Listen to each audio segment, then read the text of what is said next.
Des.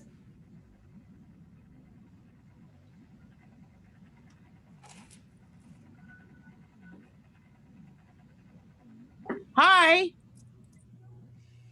I'm here. I just mute myself a lot because of the dogs. Okay, I'm going to mute everyone. Oh, okay. Well, you go ahead and.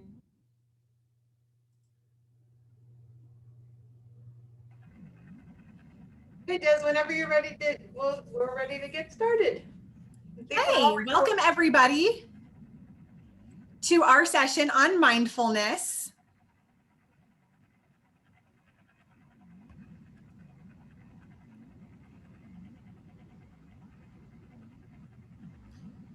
My name is Tanya Moret. Sorry about that. We're just getting our rhythm here going. I'm the training and consultation supervisor at IU12, and my contact information is on the slide.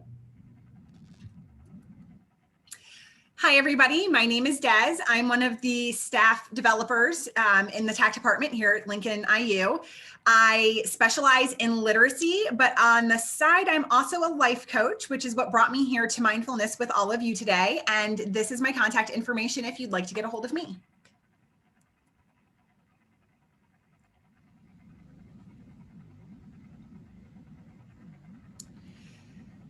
As we get started, we just want to go over some of our agreements.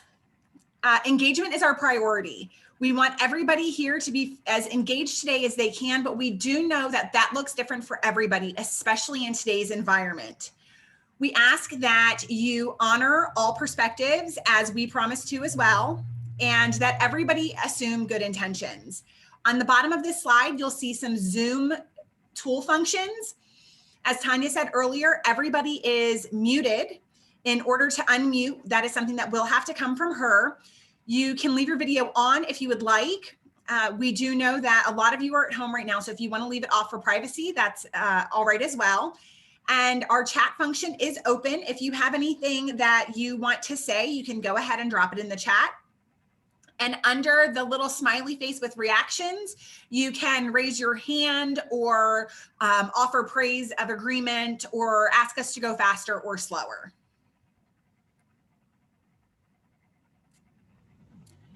We're going to get started with a little activity.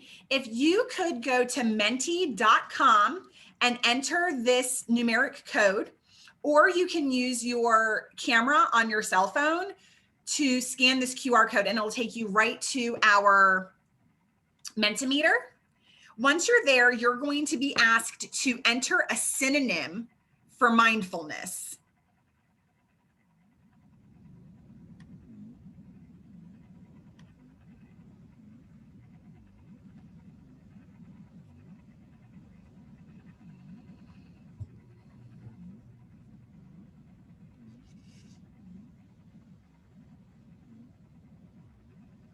Is that the right link, Des? Yes.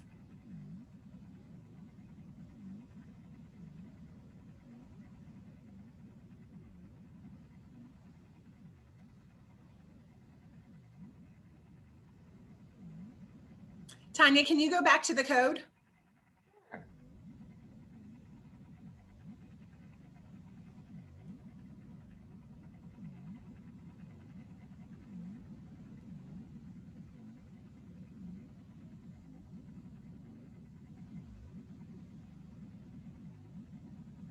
If folks are having trouble getting in and they're contacting you, please have them email the help desk or make sure that they are clicking on the Zoom link that is in the in-service agenda.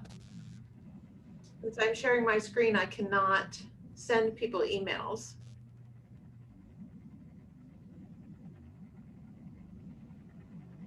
Does everybody have the code? I can drop it into the chat if we want.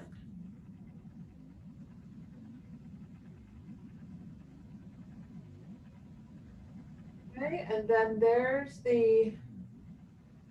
so the link is just menti.com.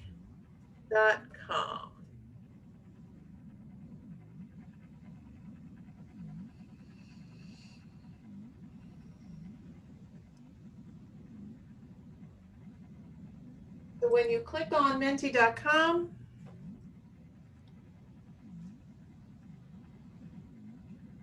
ask you for a code, and this is where you put the code that we gave you. So 374 7515. When you put it in, it should give you this opportunity. So for anybody who didn't see the slide, you're going to menti.com. It's MENTI.com. And then you're going to enter the code 3747515. Also in the chat.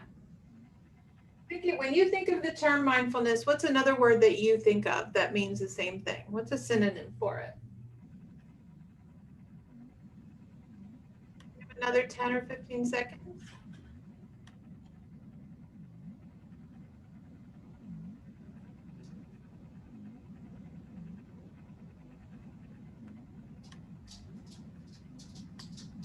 Hey, Des?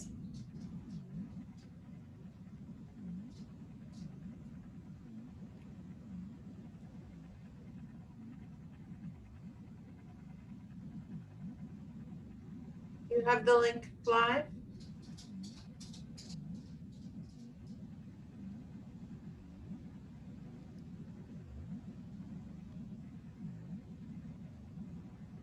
So I don't want to hold us up. If we don't have, what this was going to allow us to do is to see what sort of is a formative assessment to let us know what you think of when you hear the term mindfulness, because we wanted to know where everybody's entry point was in terms of what they were thinking they were coming today, what understanding you had around this term.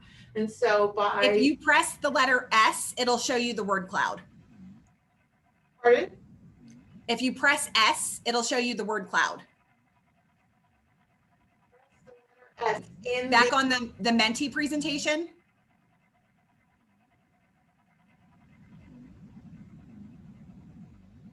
Type S.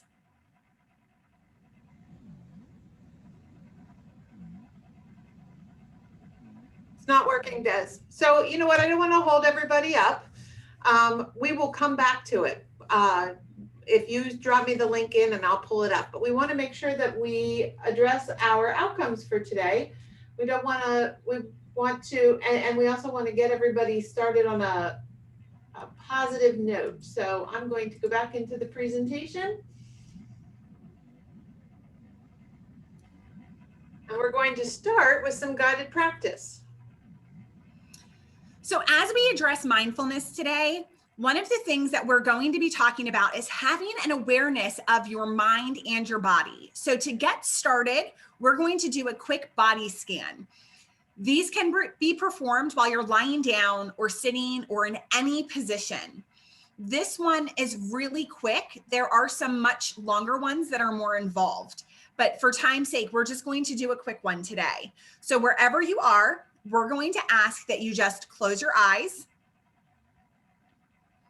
and begin by bringing attention into your body.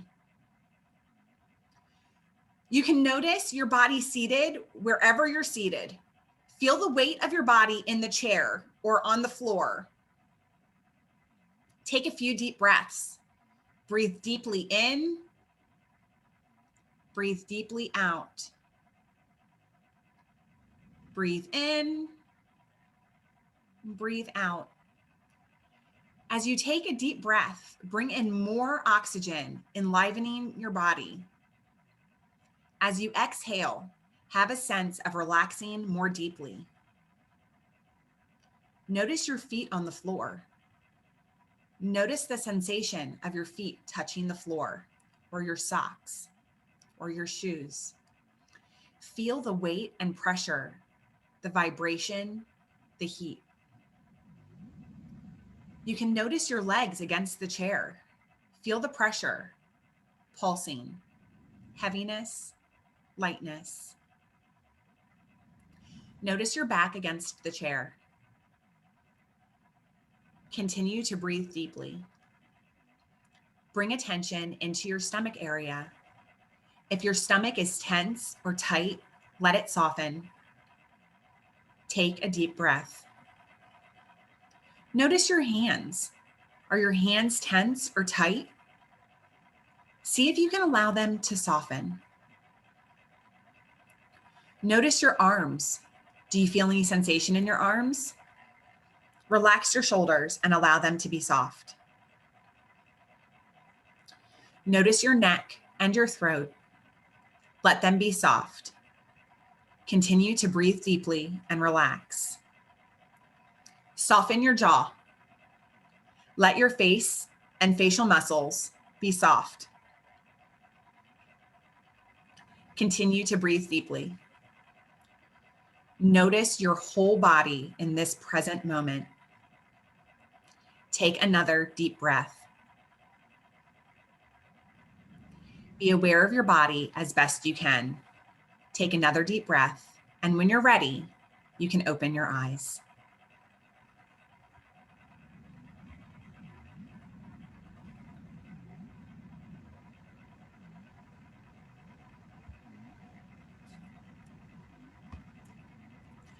So our outcomes for today, we have 3 of them. We would like you to articulate how mindfulness supports positive stress relief. We're going to practice and reflect upon a variety of mindfulness techniques, as well as plan learning opportunities for students to practice mindfulness techniques in the classroom. There are many definitions of what mindfulness means. According to Merriam-Webster, the dictionary, mindfulness is the practice of maintaining a non-judgmental state of heightened or complete awareness of one's thoughts, emotions, or experiences on a moment-to-moment basis.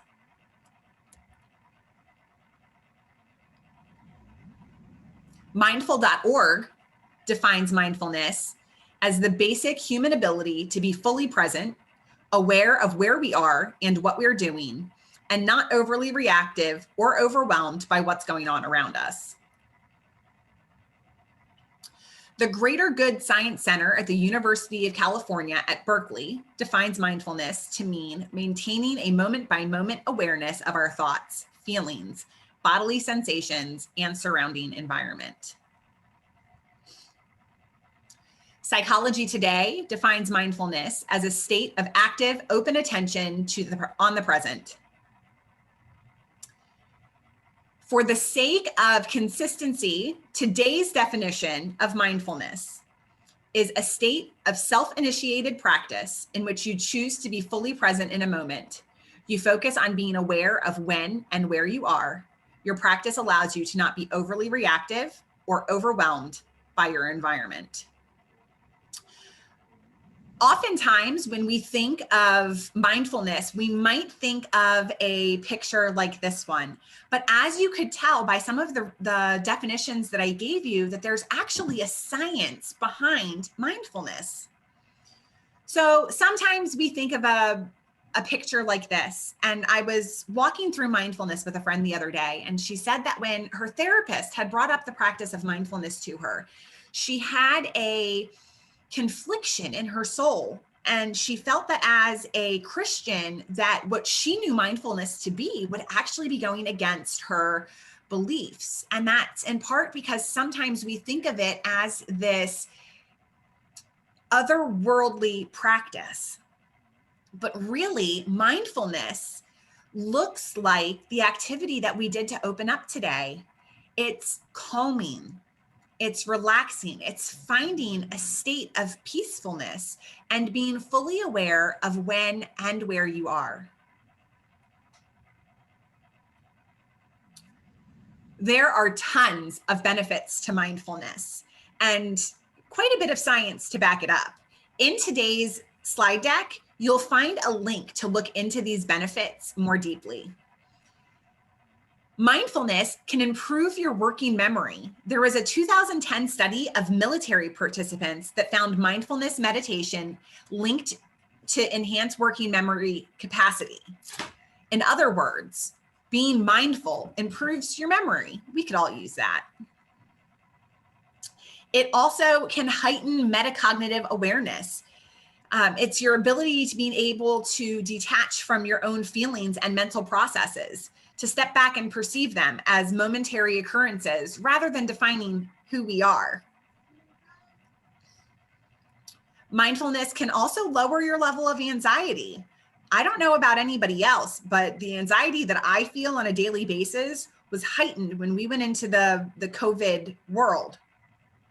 However, mindful-based stress reduction has been shown to have a medium to large impact on anxiety symptoms.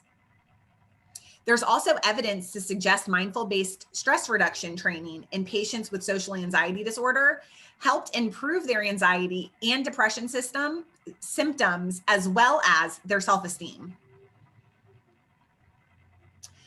Mindfulness can also help reduce our emotional reactivity. Who here can relate to when you get mad, you react? I know I used to be really bad about that. However, mindfulness has been shown that those who are experiencing and practicing mindfulness meditation are better able to disengage emotionally, meaning that they showed greater focus on the task at hand, even when emotionally upsetting pictures were shown. Mindfulness can also enhance your visual attention processing. I actually had to look up what that one meant. Your visual attention processing is your attention, focus, awareness, and concentration. Multiple studies have shown that increased attentional functioning in participants who practiced mindfulness and/or mindfulness meditation. Mindfulness can also reduce your stress. I know we all have a lot of stress, but a study that was actually done with cancer patients who took part in mindfulness training had significantly reduced self-reported stress than those who didn't. And lastly, mindfulness can help manage physical pain. There are numerous examples of studies into how mindfulness may help manage chronic pain and help patients improve their quality of life.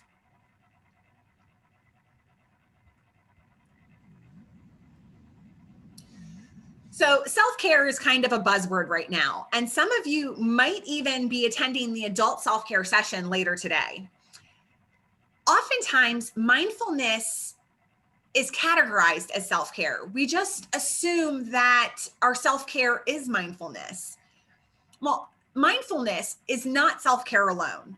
Mindfulness is just a part of self-care.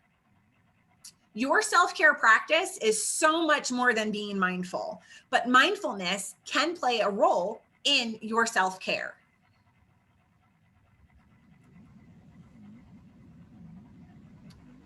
Let's talk about mindfulness.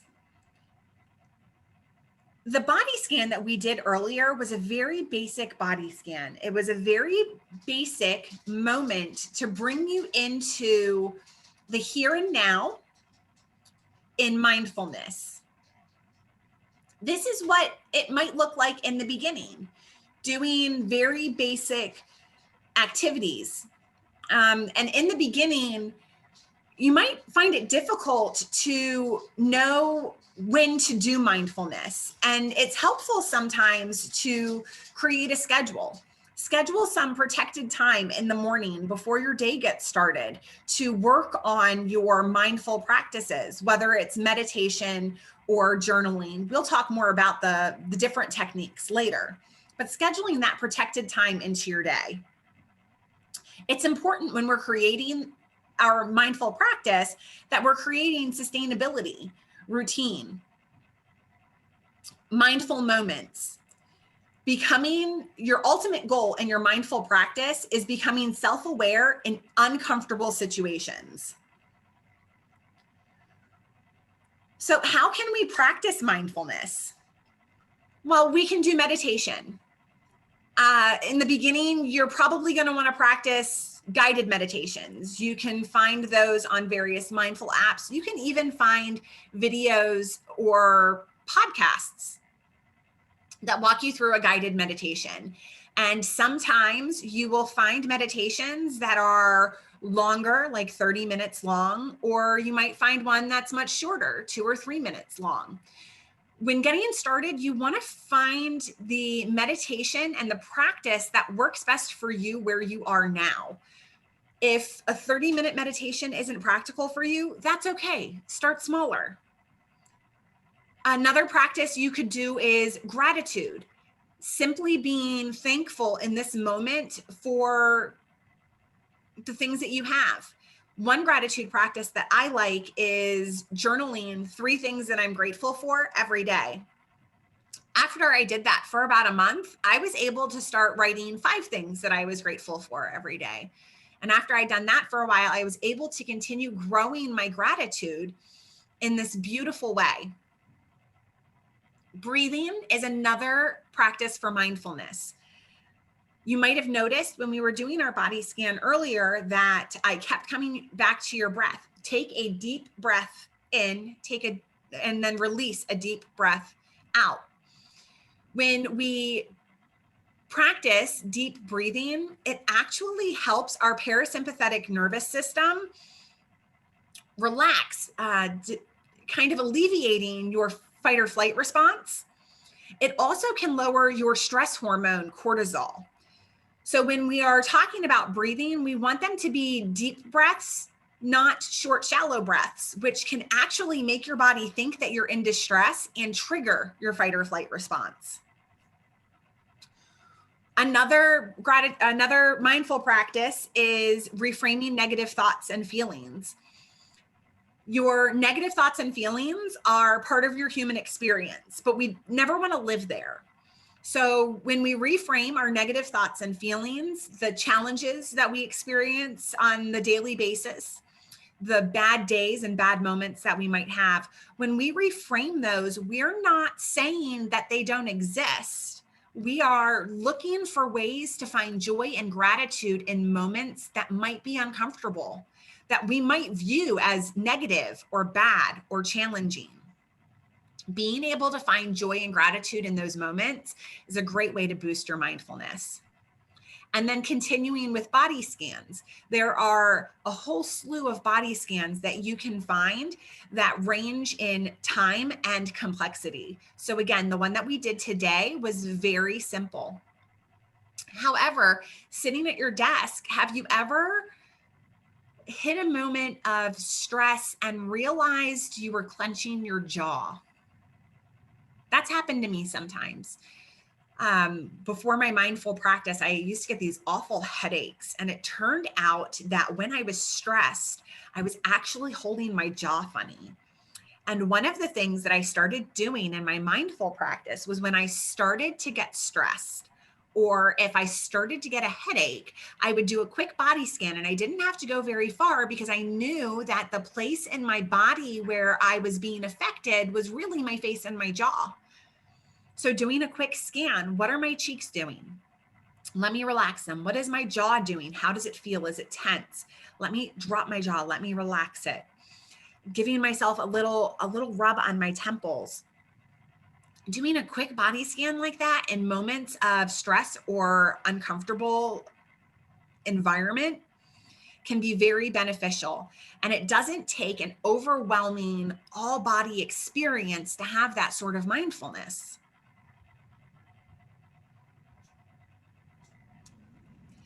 So let me tell you a little bit about myself.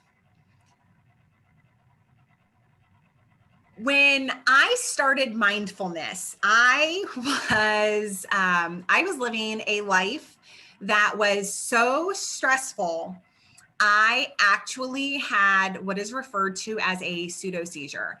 My mind had taken over to a place where it was no longer being controlled by my thoughts, and I was totally reactionary.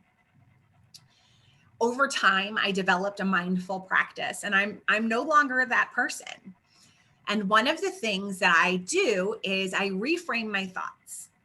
Now, like I said earlier, our negative thoughts and emotions are a part of our human experience. They are going to exist no matter what, but we don't want to live there. We don't want to live in a place where we just feel cruddy and stressed all the time.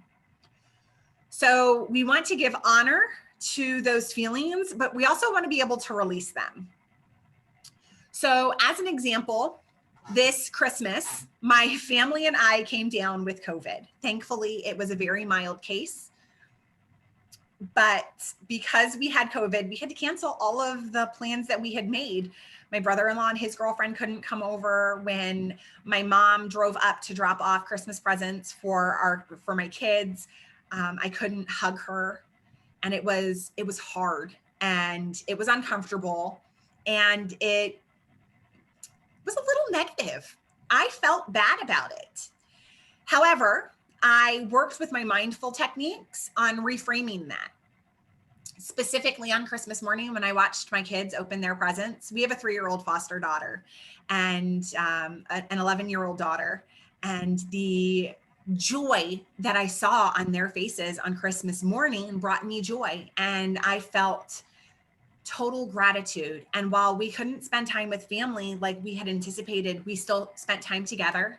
We live also with my mother-in-law, so she was able to come down and join us because we had already infected her. And in a time where we could have all slumped down on the couch with our arms crossed and just been angry and sad and stressed about what was happening, we chose instead to see joy and gratitude in the moment that we had. We still spent Christmas morning with love and adoration, and we had some rough moments. There's such thing as the COVID crankies, and we did experience that. But because of the joy and gratitude that we were able to have despite that, we were able to work through that together as a family.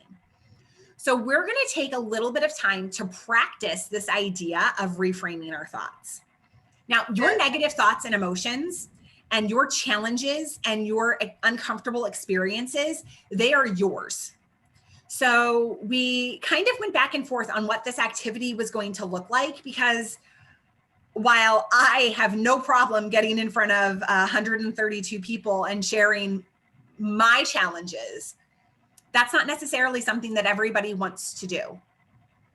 So we're going to ask you to, on your guided notes or on a Post-it note or in your mind, we want you to just take a moment and think about a challenging experience, something that maybe was uncomfortable to you, or something that maybe in the moment you were like, this is awful.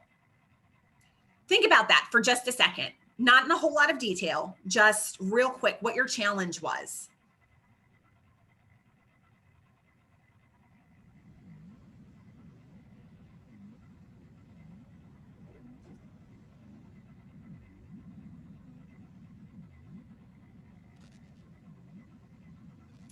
Now, can you guys give me a thumbs up, maybe in your reactions, to let me know that you're ready to start reframing? I see lots of thumbs up. Okay, so you real quick thought of a challenging experience, something that was uncomfortable or maybe stressful. Now, I shared with you my experience with COVID over Christmas and how we were able to find joy in that. So without discounting your negative experience, I want you to spend a moment and I want you to work on finding joy in it. I want you to find things that happened in that uncomfortable experience that were joyous, that you're thankful for.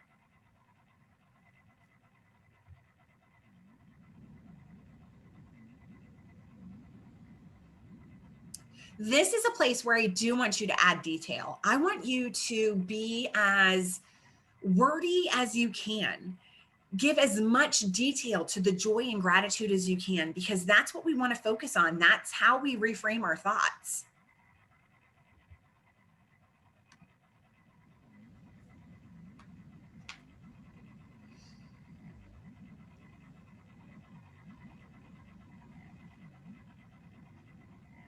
Des, while everybody is thinking, we neglected to highlight for you a place where you can take notes and remember some of the things that we've shared, not in any great detail, but the link that I dropped into the chat and is also in your slide deck, and it's in the folder that was shared with you. It's just a short document, and when you view it, you just need to make a copy of it. Whoops. And you'll see we actually have a space here where we would invite you to actually give substance to your reframing. So if I hear what Des is saying, despite contracting COVID over the holiday, I was still able to spend time with those I love and find joy in the holiday with those inside my house. Would that be an accurate way of reframing your challenge, Des? Yes, it would. So this document is for you. You can keep notes here. We would love if anybody would like to share their reframing, but we understand that with 133 folks on the call, you may not feel comfortable. But if anybody would like and wants to use their reactions, they can raise their hand and share. And thank you, Heidi, for sharing in the chat. Thank you for your bravery in sharing that reframing.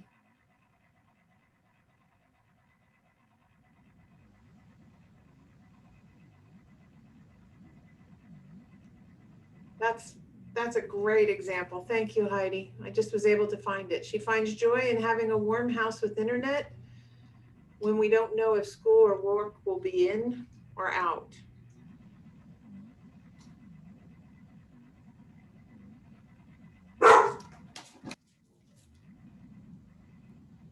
Anybody else like to share? The barking dog gives us loving even when no matter whether it's convenient or not, right? Yeah. Speak a little bit to this idea of toxic positivity. Is this the same thing? Like, are we trying to put a brave face on? Is that what reframing is about? No, so there's this idea of toxic positivity. So when you experience something negative, sometimes people want you to find the silver lining. That's not what I'm asking you to do. I want you to honor your negative thoughts, your challenges, your uncomfortable situation. I want you to acknowledge it. It's there, it's real, and it's affecting you. But we don't want to live there. We don't want to give it any more room to breathe than we absolutely have to. And in spite of the fact that we had COVID, we were still able to find joy in our day. We are big with our church. We love what happens, especially at Christmas time. And we didn't have church. Even if we would have had church, we wouldn't have been able to go. And we experienced a Christmas Eve church unlike any we had ever had before. We drank little juice boxes, and we, for our candlelight silent night song, or candle lit, we used birthday candles out of our junk drawer. And it wasn't our typical Christmas Eve service, but it was so totally off the wall that we couldn't help but laugh at it. We couldn't be mad that we were sitting there with birthday candles for our Christmas Eve candlelight service. So it's not ignoring the bad. No, I wanted to be able to be in church. I wanted to see my people. I wanted to hold that candle. I wanted to accept communion. But the fact of the matter was, that wasn't an option. So I'm not going to live there. I'm not going to sit there and go, poor me. It didn't happen the way I wanted it to. And that kind of sucked in the moment. But I had a birthday candle for a candlelight service for church. And how many people can say that? It's kind of amusing when you reframe your thoughts. So we don't want you to ignore the things that happen that are uncomfortable. They were uncomfortable. They happened. And you have to honor that. It's a part of who you are. As another example, I had been fired from a job at one point. It was really hard. It was a really tough time on me and my family.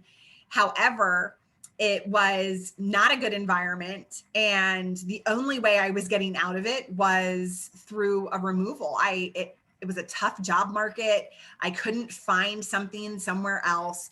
And when I was removed from that environment, from, an act from above, I was able to continue to balance my family. I was able to find another job. I was able to do things that I wasn't able to do because of having that job. So it was hard and it was scary, but it was what needed to be done in order for me to grow. We're not going to grow ourselves and heal ourselves in an environment where it feels good all the time. And we can't act like the things that happen that aren't good just don't exist. We have to experience those. We have to experience those negative thoughts, those feelings, the uncomfortableness, the challenges of life in order to grow and be better tomorrow than we were today. So having said that, as we kind of bring this first part of our session to a close, what we'd like you to think about or reflect on now, and I am so appreciative of the sharing that's going on in the chat. It's very inspirational and very vulnerable. What does mindfulness now mean to you? Did it mean the same thing when you came into this space? What is a benefit? If you can think of 3, great, but even if you can think of one benefit that Des highlighted that you can realize through this practice of mindfulness, we would ask you to think about that, record it in your notes, and if you want to share either what mindfulness now means to you or a benefit, you are welcome to put it into the chat. Okay, so we haven't necessarily changed everybody. Thank you, Rebecca. I'm glad that we hopefully validated or confirmed or reinforced your understanding of mindfulness.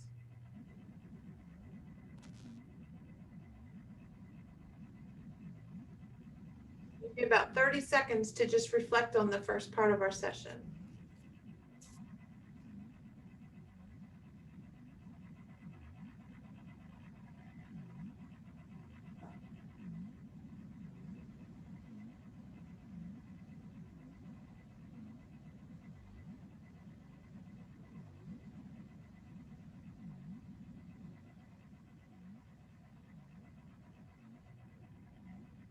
We're going to transition into the second objective or outcome, which is now we're going to practice. Des actually started with 2 practice activities with the body scan and also the reframing technique or the reframing strategy. I'm going to take you through several different examples of strategies that are categorized as Des had mentioned, but some of them we're actually going to do and some I'm just going to talk about. So in your notes, there's a section that says, which strategy am I most likely to do next? When Tanya and Des aren't there, thinking about which one or which ones speak to you that you would like to try after today.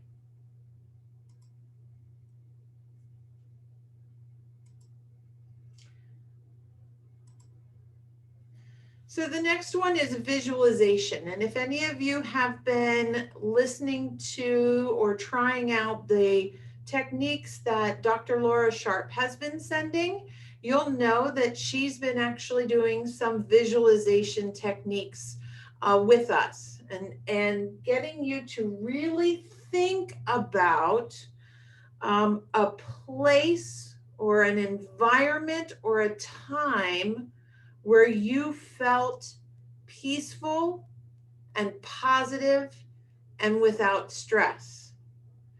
And so with this technique, if you listen to Dr. Sharp's visualization this morning, right, it can be a natural place. It could be a place you visited with your family. It could be a feeling. But in the art and practice of mindfulness, what are you noticing about that visualization? thinking about all of your senses. What do you see? What are the colors and the shapes and the sizes? So think of a place where you feel at peace and relaxed. What does it look like? Is it inside or outside? Is it close to home or far away? What are the colors that you see? Are they bright? Are they muted? Is the space cluttered or is it free and open? Moving to your next sense, what do you hear? Is there noise in this space? Is it a soothing noise? Is it melodic? Is it musical? Is it mechanical? Is it artificial? What does it feel like? So if you were to touch the items in this space, are they soft? Are they sheer, smooth? Are they rough? Are they angular? Is it cold? Is it windy? Is it warm? Moving on to your smell. Breathe in. What do you smell? Does it smell clean, fresh? Is that clean a lemon scent? Is it a crispness? Let's see, and then what do you taste as you breathe in? That's connected to our taste buds. Do you taste something, whether it's a temperature or it's an actual flavor?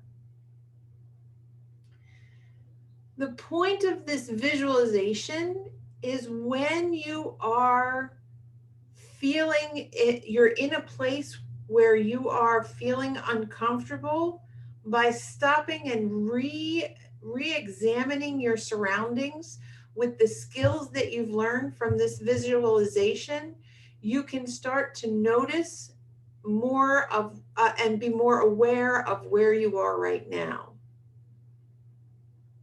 So you can choose a place, you can have a picture that you look at in order to help yourself heighten your awareness. I really appreciate reading the examples in the chat. When we're done, we'll be able to download the chat if people want to refer back to it, because there's a lot of really great ideas. Now with visualization, you can do breathing techniques, or you can even do breathing techniques on their own. Some breathing strategies are really short and others take longer. One very simple one that you can do, and you can stop anywhere and multiple times a day, is something called block breathing. So if everybody would just take their pointer finger for me and lift it up, okay? We're gonna start at the top left of the block, and we're just gonna breathe in. Whoops, do this, breathe in. Okay, and then we're gonna go down, breathe out. Draw it across the bottom to the left, breathe in.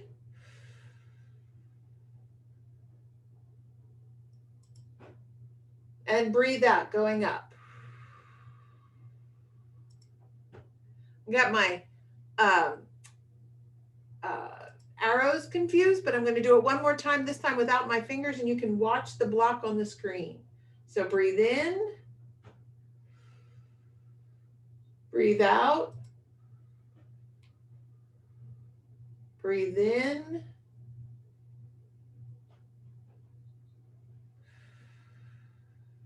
Breathe out.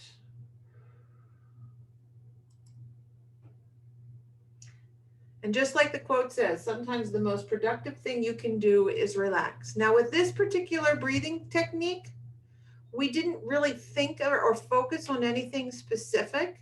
It was very short. This is a nice centering activity, but you can also spend longer periods of time really concentrating on your breathing and getting to a point where you start to become in contact with how you're feeling physically, which is what Des did for us with the body scan.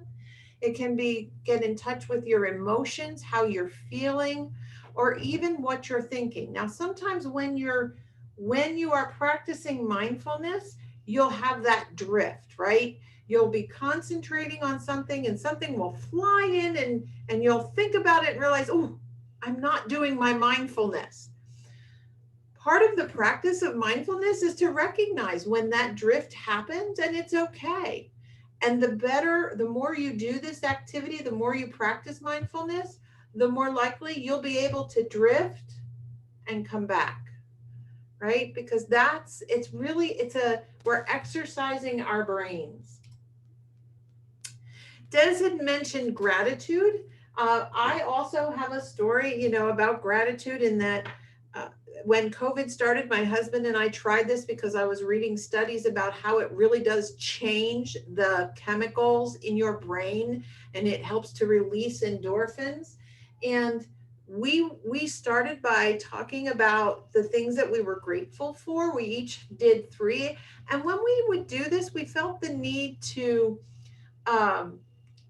talk about what we felt each other would recognize as the important things, right? We didn't want to miss the things like family and friends and health and the fact that we had jobs, right? Those are the big things that we appreciate. But in practicing gratitude, we can't forget that there are also the small things.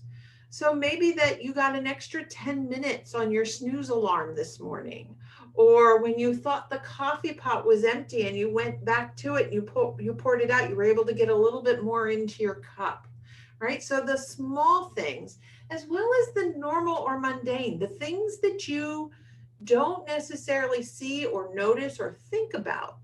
So I have, for me, on my computer, I have a picture of, and it's there every day, so I'm used to it. But every once in a while, I'll just peek over at it. It's a picture of my son and I when he moved into college, and they did one of those photo booths. And it's pictures are obviously something that we like to have around, but it's the mundane can be the fact that you enjoy the way the water ends, it creates patterns on the window pane when it rains. Really taking notice of some of those smaller things. Tracy, I'm glad to hear that you are doing this with students. We're going to give you, before we leave here today, we're going to give you a whole bunch of resources and ideas of ways that you can incorporate mindfulness with your students.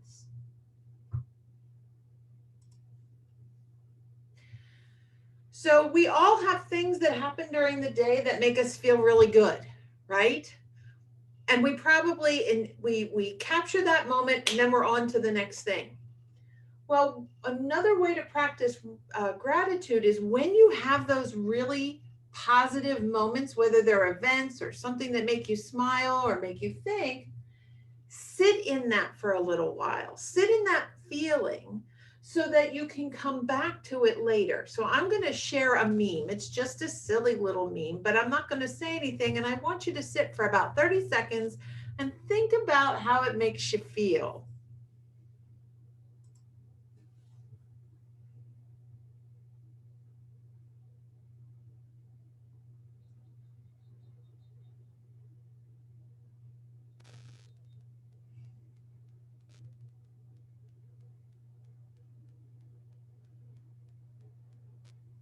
Nothing like closing your eyes after staring at the screen all day, right? Turning it off, shutting it down. What's that feel like? The sense of relief, joy, freedom even to be untethered from this box that we spend so much time in front of? Any other feelings when you see that you think of, you can put into the chat some really positive reactions?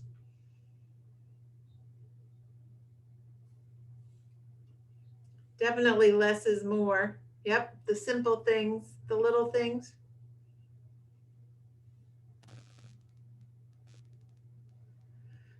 I want you to think about that, hopefully, inward smile that you had. And tonight, before you go to bed, when you're laying there and you're ready to close your eyes for the night, recall that moment. Yeah, and feel how good it feels when you're untethered from the desk or the seat that you're always in, and untethered even your eyes from the screen. So here's another gratitude activity, and we're actually going to put you in groups for this for a second. So I'm going to, there are 135 of you, and so that would be 20 and 7. We're going to do 27 groups. I'm going to put you in for a couple minutes. I'm going to do it for about 5 minutes. Uh-oh. Did it start putting people into rooms? No? Okay, good. For a minute there, I saw a bunch of change.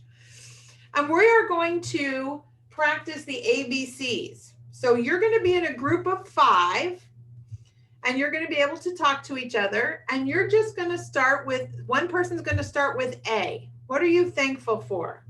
I was thankful for ample dressing on my salad for lunch. And we are just going to go through the alphabet. So with 5 of you, that means you're all going to get to have 5 things that you get to be thankful for. Okay? So I'm going to open the rooms, and we'll give you about 3 to 4 minutes. Ready?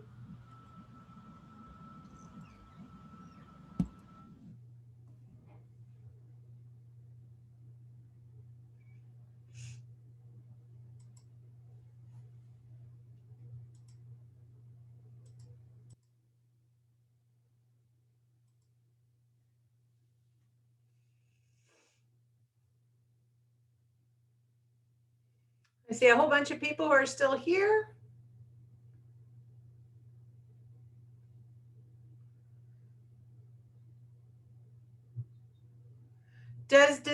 Did you get assigned?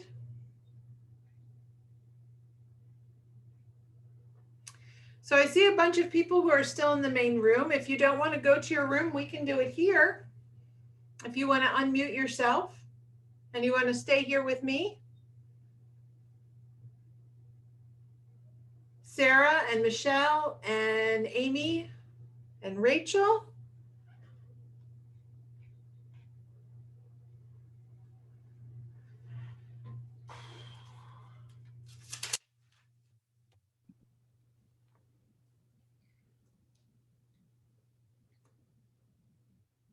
Wendy and Michelle, Rachel, Amy, Sarah, Eric, and Marilyn.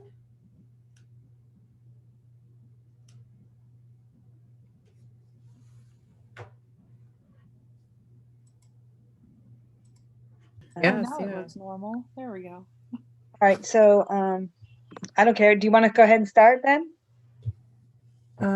Yeah, so A, um,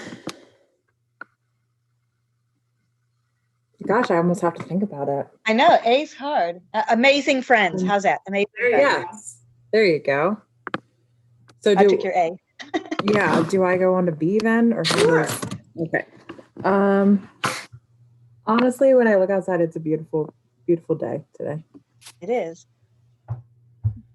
Ashley For or C, Jen? I would say cats. All Okay. my cats. All right. Wendy? Where are we at? D. D. My dog laying here beside me on the couch. Love it. And so is mine. E. Jenny?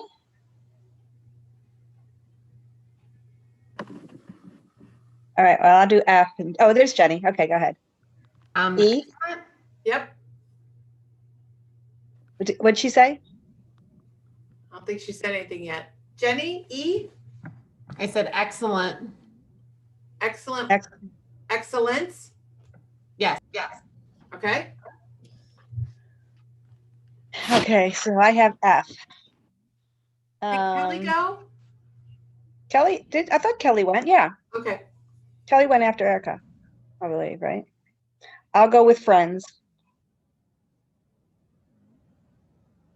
G. Now we start G. over. Erica, Um, G. honestly, at school, I have a lot of good parents this year. That's great. So, yeah, I'm happy about Cool. that. Ashley H, maybe? H. That's a hard one. Let me think. Holidays. Yes.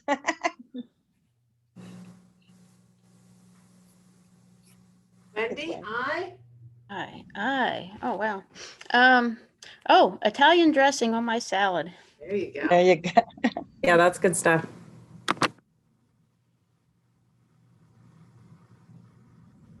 Think Kelly? Yeah. My kitten. I just got a new kitten.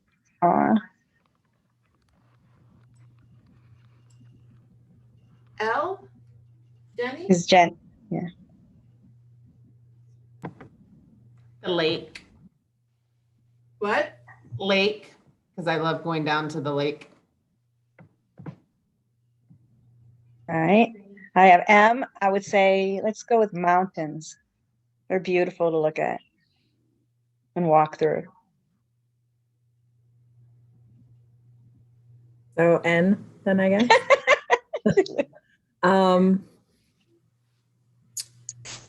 New adventures. Oh, yes. O is hard. Let me think. You are getting the hard ones. Yeah. Optimism?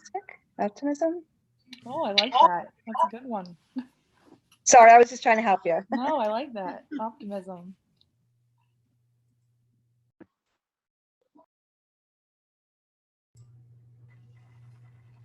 That was so much fun. Sorry, I pulled you guys back in the middle. Did anybody get all the way done? No? Okay. Yeah, our group did. We got Did through you? it. Oh, good job, Lillian. That's fantastic. All right, Lori, good. Well, can you see where that would be something that the kids might enjoy? Okay, I'm sorry, I'm looking at the time, realizing we only have 15 minutes, and I'm going to kind of fast forward through some things because I want to get to some stuff about the children. Okay, so social emotional check-ins. This is something I might say to you all. Tell me what your internal weather is like today. Can you share your? Oh, I'm sorry. Yep.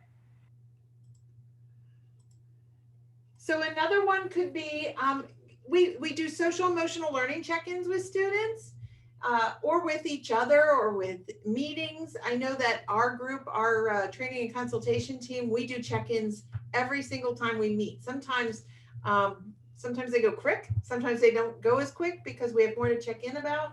But this one would be, what's your internal weather gauge, right? Are you sunny? Are you cold? Are you partly cloudy, partly sunny? Do you got rainbows? And then you give people an opportunity to talk about it. If you're in the actual PowerPoint link, down here in the bottom, you'll see this little link. It says check-ins. If you click on that, that's going to take you to a folder. We've been collecting all kinds of check-ins. Some of them have Grover on them. Some of them have Lady Gaga, all kinds of things, just different expressions that you can show to students and say, okay, what are you feeling today? Where are you at? So starting to get not just you, but also your students to be more mindful of what their emotions are. And Des already did a body scan with us, so I wasn't going to spend too much time here other than to say, when she did her body scan, she had us go the whole gamut. you can actually focus in on things like just your feet or your hands. There's in the bottom left hand corner a muscle relaxation, so tensing and releasing muscles. What you see there, the focus, you want to focus on what part of the body, and be very get kiddos breathing focused on the activity at hand. Choose where the part of the body you want to pay attention to. Go slow and think about it, encouraging them to breathe and to experience that release of stress or negative feelings. And as I mentioned earlier, if they drift, bring them back. Just body scans can be a great way of getting students in touch with their feelings, their physical feelings. And I don't know about you, I'm now on the other side of that 50 number. I think I'm starting to notice things about my body that I had never noticed before, and not all of them are positive, right? So sometimes it's nice to do the body scan and to find the things that feel good. So shared a bunch of different strategies, and I've already heard some of you mention in the chat that you like the ABC gratitude. But if you want to think about what strategy would you like to try next time, and you can either drop it into the chat or you can save it into your notes. I'll give you about 30 seconds to think of a strategy that we shared that you would like to do on your own.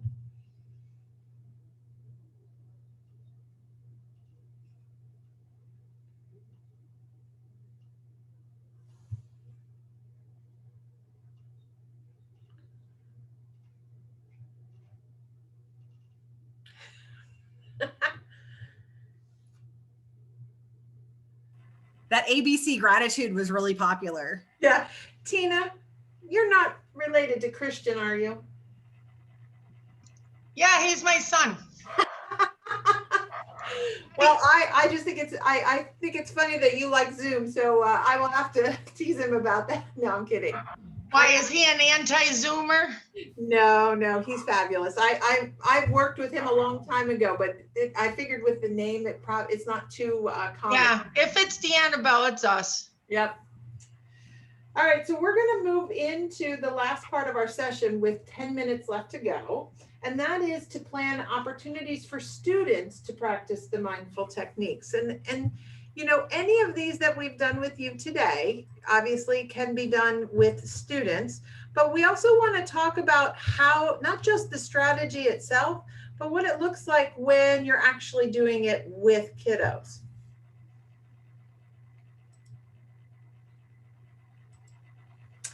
So the first thing I want to mention is that, and Des talked about this, when you're planning mindfulness with students, they're not going to have the same commitment and the same desire as adults, right? They may not recognize the benefits. So we have to work that much harder to bring mindfulness activities into the classroom for students. And when we're asking them to be aware of their surroundings and to be metacognitive, to think about their thinking, we have an opportunity to teach them how to do that on both a personal level and an academic level. And so what you see here is a continuum, right? We can have the real personal check-ins with students. One way that you can do this, especially in a remote setting, is to check in with them early before, open your session or your room before everybody gets there. And they tend to be more surface level, those SEL check-ins that we just showed you. But as students kind of present with more and more need and might need more and more support, you're going to increase that level of intensity of either the strategies you're using, the time you spend with students, and also what you want them to notice. Because ultimately, we want them to be successful socially, emotionally, and academically.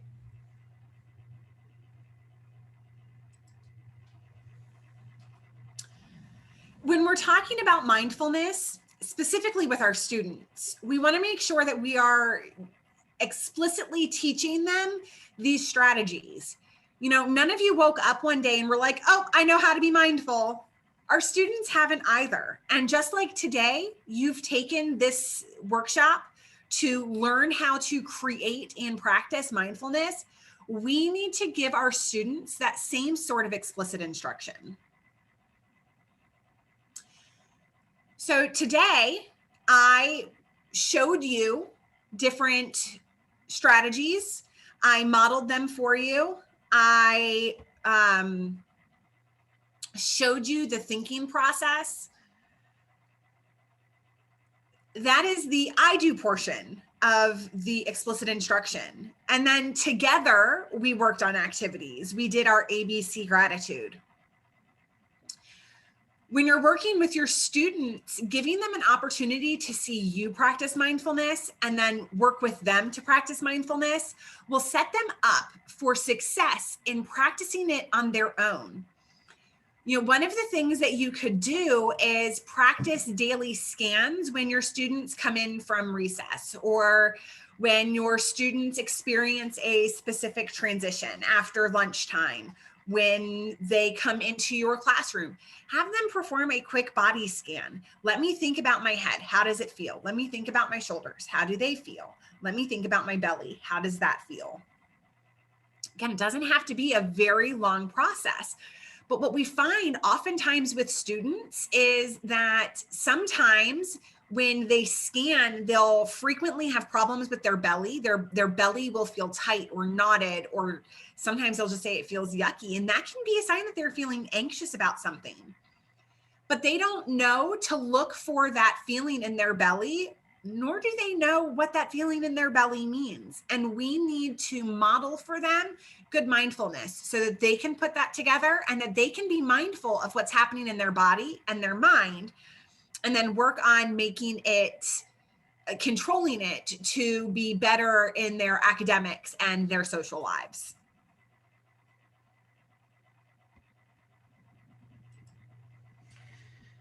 This is not just a strategy that will work face to face, right? This is a strategy that we've been practicing in this remote setting. So Dave Stewart refers to these as moments of genuine connection when we create this space for students to practice that mindfulness.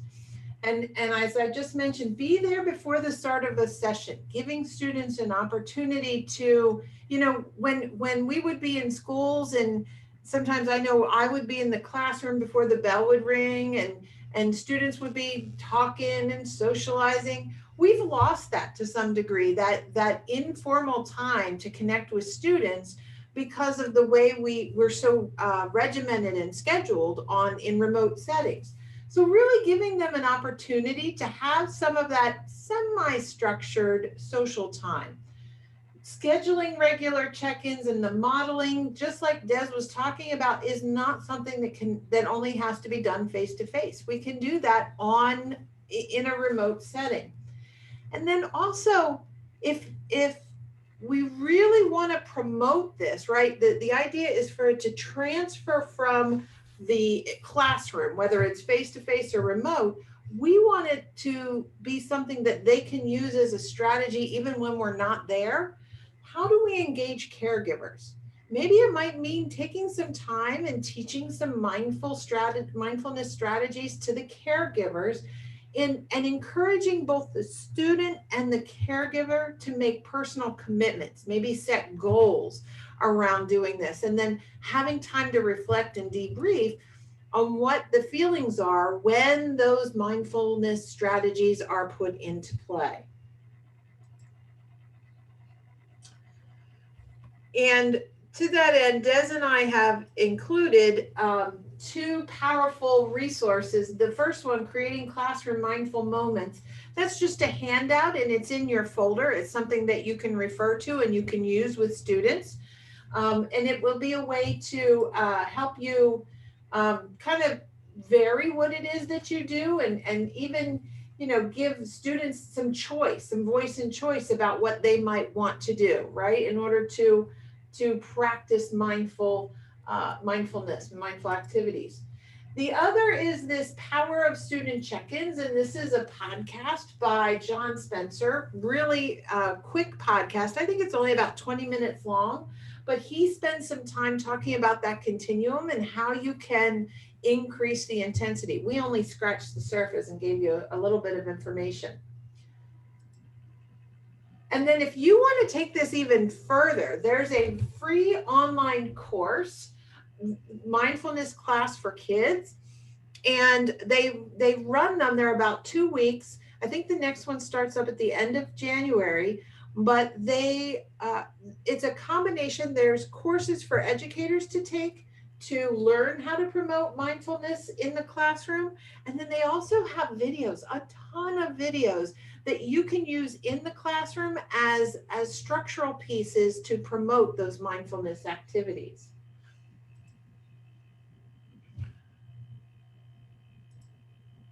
These are apps for adults, right? So using the Insight Timer, Calm, JabuMind, and Headspace are inexpensive or free apps that will prompt you daily so that you don't have to always remember.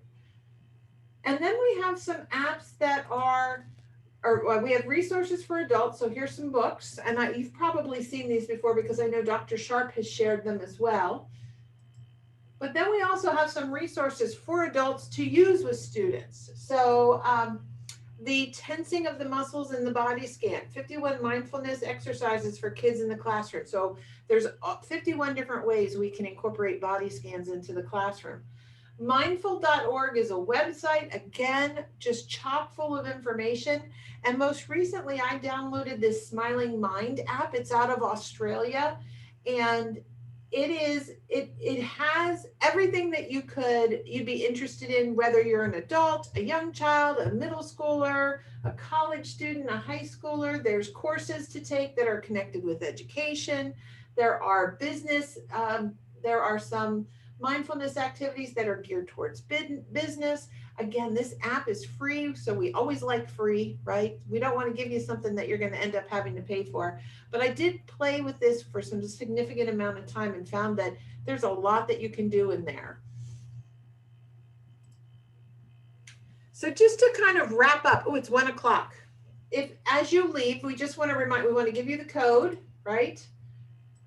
There's a couple other things. Sorry, we didn't leave time for questions. We want to make sure you get the code so you get credit for this.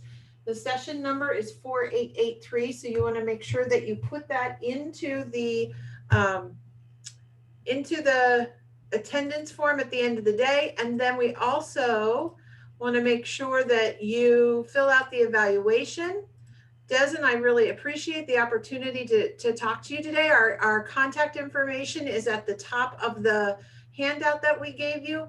And if there's anything in there in the slide deck that you wanted to know more about, because we didn't get to everything, there's just a couple more informational pieces that you would have access to.